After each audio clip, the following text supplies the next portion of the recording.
La industrialització i l'arribada del ferrocarril que va viure Sant Vicenç de Castellet els darrers anys del segle XIX i principis del XX tornarà a ser protagonista aquest cap de setmana amb la Fira del Vapor.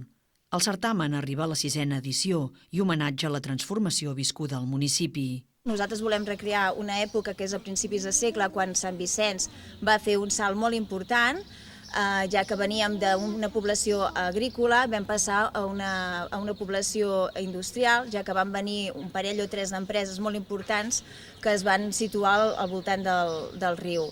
Això va fer que hi hagués un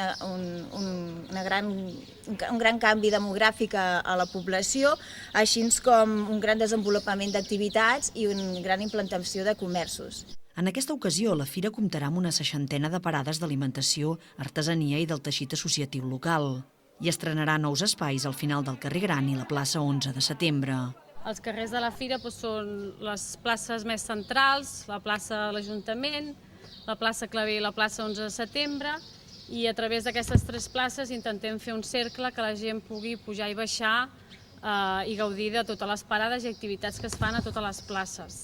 La Fira del Vapor, que compta amb la implicació de les entitats del municipi, consolida les representacions històriques al carrer.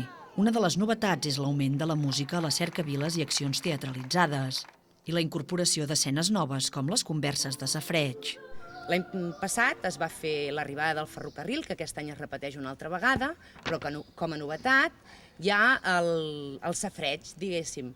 Les dones, quan es troben, parlen de tothom. Doncs una mica el que volem explicar amb aquesta representació és que quan les dones antigament es trobaven al safareig, doncs feien safareig, rentaven la roba, però a més es vendien tot el que podien al poble i a la gent que coneixien. La Fira del Vapor de Sant Vicenç de Castellet està organitzada per l'Ajuntament i la UBIC, amb la coordinació teatral a càrrec del grup de teatre Coliseu de la Societat Coral L'Estrella.